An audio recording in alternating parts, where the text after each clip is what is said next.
In the far land of ancient Britain lived a king that brought the whole isles together.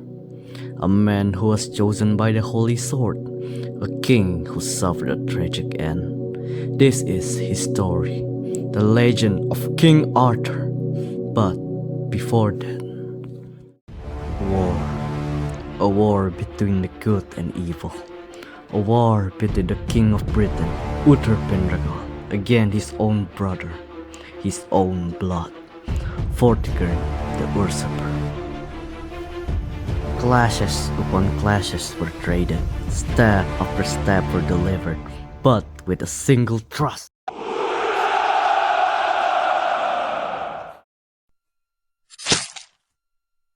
Vortigern, have you seen the destruction have you caused? Is it not enough to you? Is it worth it for all these fallen bodies? My goal is beyond your understanding, brother. All you need to know is you will witness the fall of Britain from the afterlife.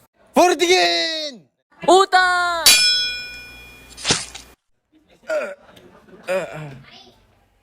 My fellow Saxons! The king of Britain, my brother have fallen. With this Britain shall fall into our rule. Why still fight, king of night? On what reason you still stand before me? Why fight upon this fate future? And with a finishing blow, the king of Britain had finally fallen. Vortigern shouted with a mighty roar, redirecting all attention to him, allied or otherwise. With a mighty roar, Vortigern shouted a clear statement for not only the Saxons, but also the British knights, which brought a loud roar from the army of Saxon, a loud roar that will brought nightmares to the people of Britain. The news of the death of King Arthur spread like wildfire, not only for the British Isles, but also all of Europe, which struck fear upon the people of Britain for not only the upcoming march of the Saxons, but also those of Rome, Celts, and the barbarians. In a random village in Britain, panic and fear were thrown from places to places, at least before a magical being appeared between their very eyes. A magical being named Merlin, the great mage who were destined to watch the end of humanity in the far land of Avalon.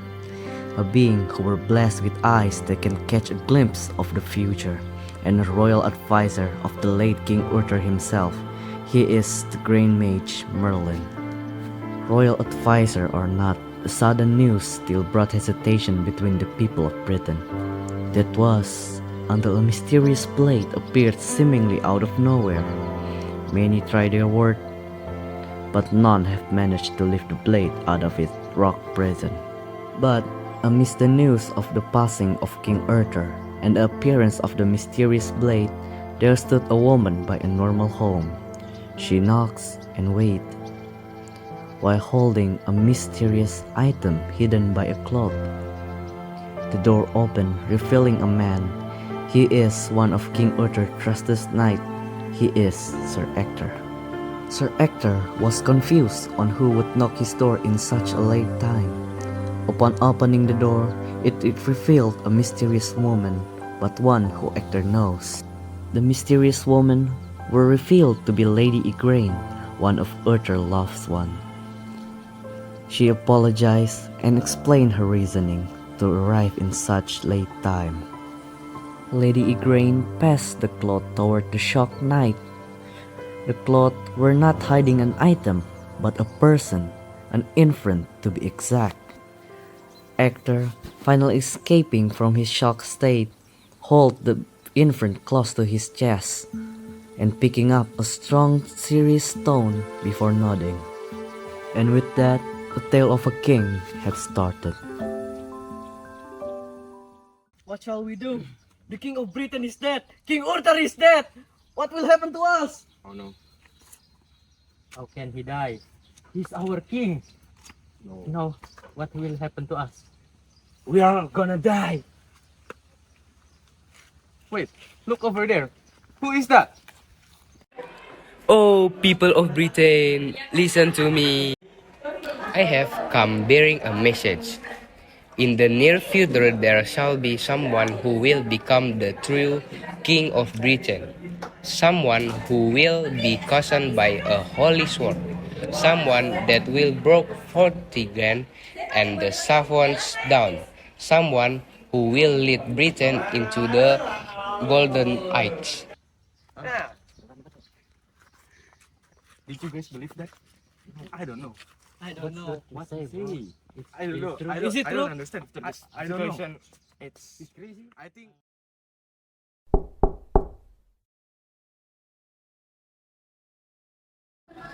Lady Grain, what are you doing here in such time? I'm sorry for having so much time without so much later, but the situation is urgent.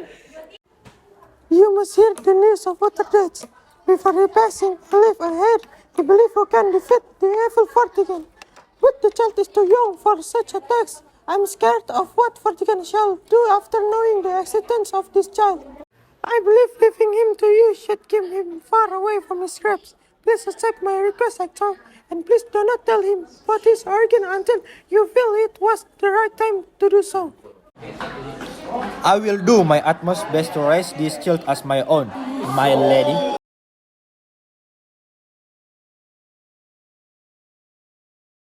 Time has certainly gone by.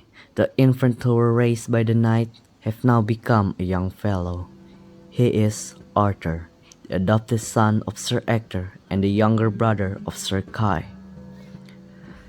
And right now, he were overlooking the training of his brother Kai against his father Sir Ector.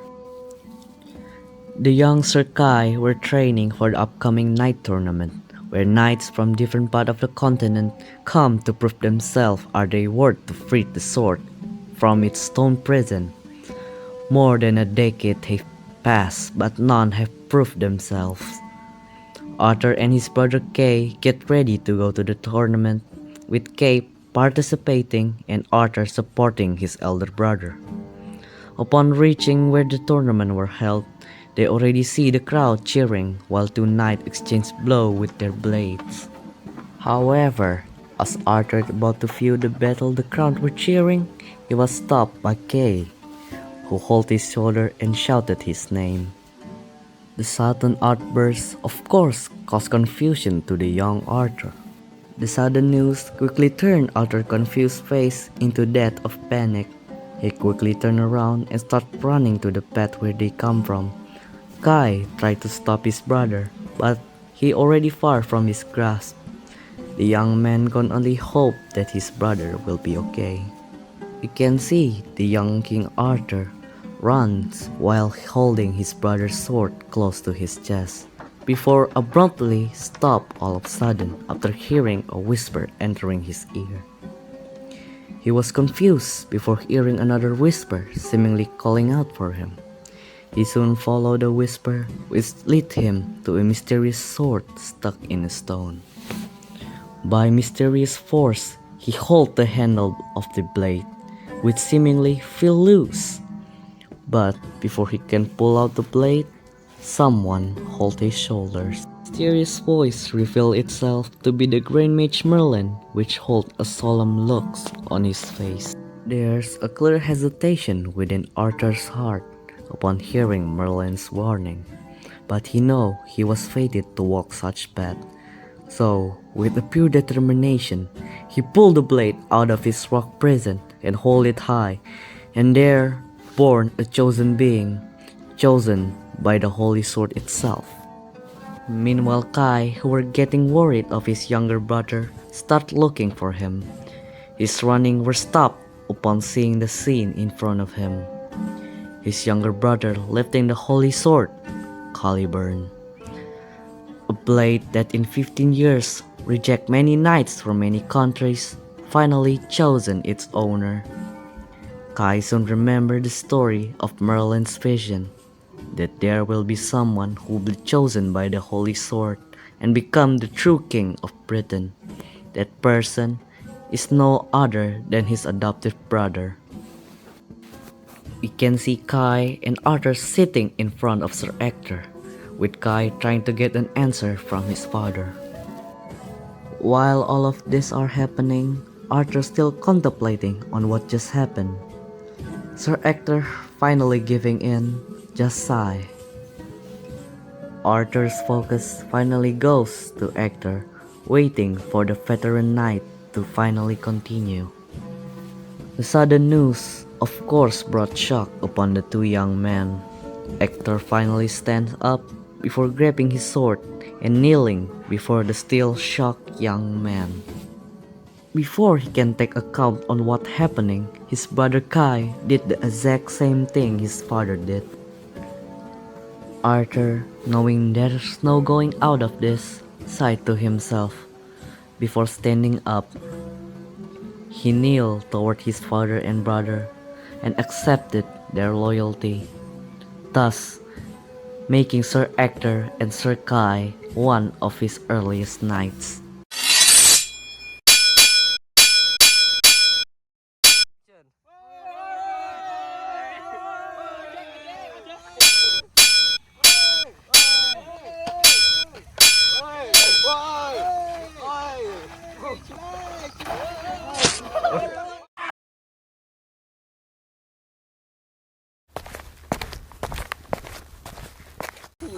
What? Arthur, I think I forgot something. What? What have you forgotten? My sword! Arthur! My sword! Don't worry, I will grab it for you.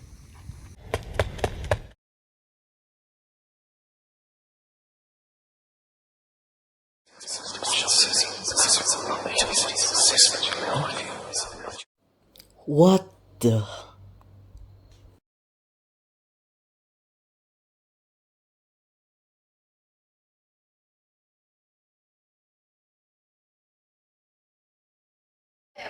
Hold it, young Pendragon. Know that upon realizing that blood upon it solid seals, your fate will be set in stone. Know that upon falling out that blood you will walk upon a horrible fate filled with betrayal, dying with the worst way imaginable, dying knowing the people you once protect will hate you. Will you still accept such fate? I know, upon lifting this blade, my life is cursed to damnation. But people are suffering and Britain need a leader to lead them. So, I will make the sacrifice by lifting this blade! Arthur, where are you going?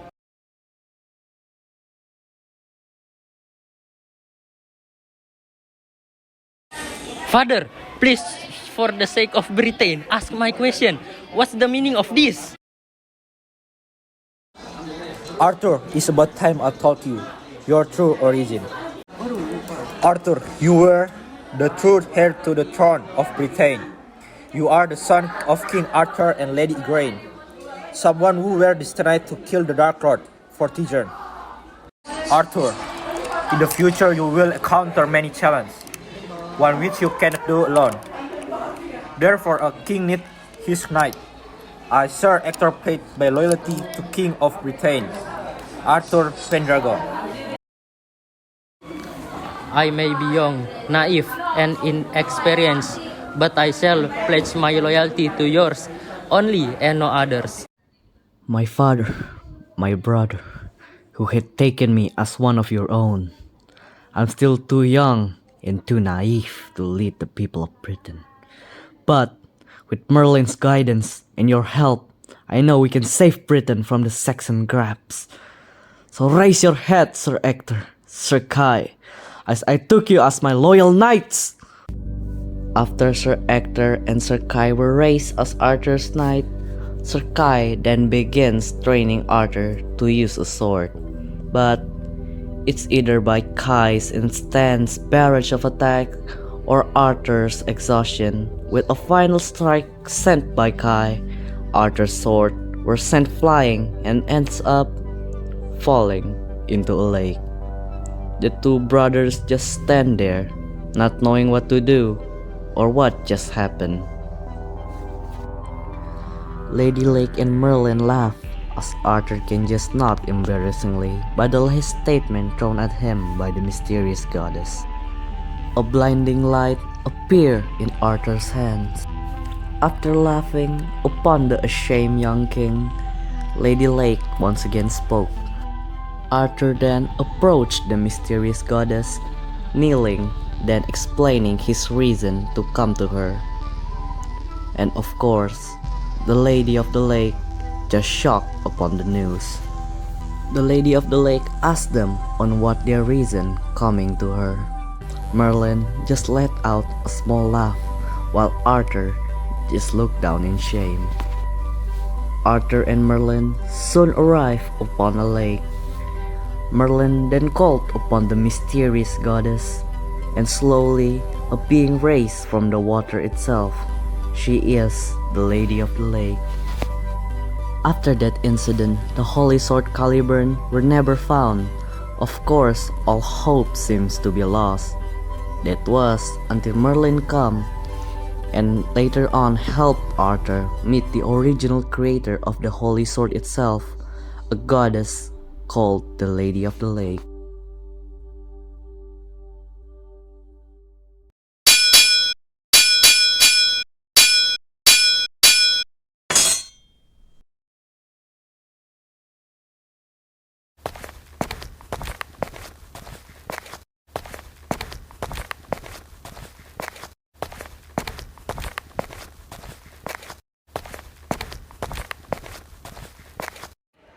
Oh, Lady of the Lake, answer my call. Match of Avalon, future Knight of Britain, on what reason you come to visit me? State your reason, King of Knight. I'm sorry, Lady Lake, as I accidentally dropped the holy sword by the lake. But please, I beg you, grant me another sword. Grant me another holy sword to fight equally against the Dark King. Oh my, what happened to the holy sword Caliburn? Dear future King of Knight, because of your truthfulness, I'll forgive your past, that which caused you to lose the Caliburn. For that, I shall grant you another holy sword, which will promise you victories upon your battles, the holy sword Excalibur.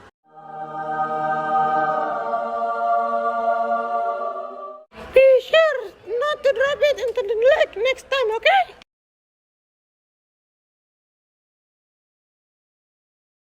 Lancelot, my son, Yes, mother. sought for Britain. I believe there is nothing in this place that will hold against your might. Go to Britain and find a young man named Arthur, for he shall be worth it opening against your powers, and a blade that rifles your iron knight. Of course, Sir Ector and Sir Kai were not the only one who become Arthur's knights. Arthur, of course, have those he hold his trust, but these four were held in such a high regard by not only their strength, but also their loyalty, bravery, and honor. One of them were the Knight of the Lake, Sir Lancelot du Lac. Lady Lake softly called for his adoptive son. Upon hearing the order from his mother, Lancelot accepted. His son finally led him to the person itself, who were accompanied by his older brother on a walk. Sir Lancelot raised his sword against the young king, making Sir Kai shout in anger. Arthur stopped his brother and looked at the man in front of him. With a brave face, he accepted the man's duel. After an intense battle, Sir Lancelot were brought upon his knee, while Arthur held his blade to his neck. Arthur then pulled his blade and offered his hand. Although hesitant, Lancelot accepted the offer given to him, and later he was given the title Knight of the Lake. And until a certain point in time, Sir Lancelot became one of Arthur's trusted men. But Lancelot, far from the only person Arthur sees as not only his loyal knight, but also a trusted brother in hand. One of many is Sir Gawain, the Knight of the Sun. Although outnumbered, Gawain still stood his ground against his enemy. As the sword he held in his hand, Galantine gifted him the power to be unstoppable under the sun. But still, Gawain is still nothing but a human. Almost stabbed in the area where he was blind, Gawain was saved by no other by the King of Knights. And there they stood in front of each other, and they stood as brothers. But the same cannot be said from Knight Sir Bedivere, which he was surrounded alone by his enemy, leaving him no choice but to fight. He was quickly overwhelmed by the amount of enemies he need to face. And then his right hand were chopped off by his enemy. His enemy just laughed upon the state he was in. But even when he's losing his arm, he still stood up, and with a determined heart, he fight with all his might. His enemy's biggest mistake were to underestimate him, because one by one they were slain by the one-handed knight. But as he reached the final standing opponent, he fell to his knees, unable to fight because of the amount of blood he loses. His enemy laughed as he raised his sword. Bedivere can just close his eyes and accepted his fate. But before he can be killed, he was then saved by the Holy Knight of the Dove. He is Sir Percival. Upon finally defeating his enemy, Percival gave a helping hand to the weakened knight. Upon the end of the battle, Sir Gawain, Sir Bedivere, and Sir Percival were given a title, and then raised to the rank of the Knights of the Round Table. And then, soon, more will follow. You're Arthur, am I right? I am indeed Arthur, but who are you? My name is Lancelot Dulac. You, Arthur Pendragon. I challenge you to a sword battle. Prove to me that the sword in your hand aren't just for show. Farewell. I, Arthur Pendragon, accept your duel, Lancelot Dulac!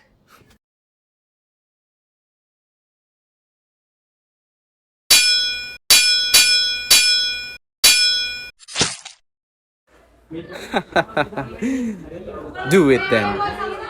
Kill me. No, I will not grant you the death that you seek, for you have purpose upon this life still. But I see potential within you, one that need training to bring out. So, how about fighting alongside me as my knight as we fight against the Dark Lord? No matter how many enemies were thrown at my discretion, I will prevail upon this trial for the sake of Brighton.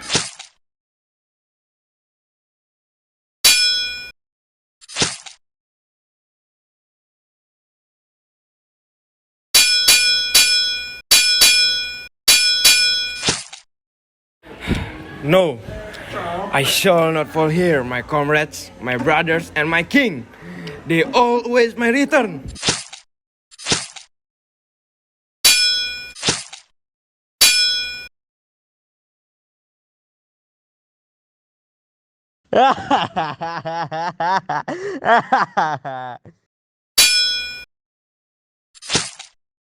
Stand up, Sir Bedivere. This is not the place to die.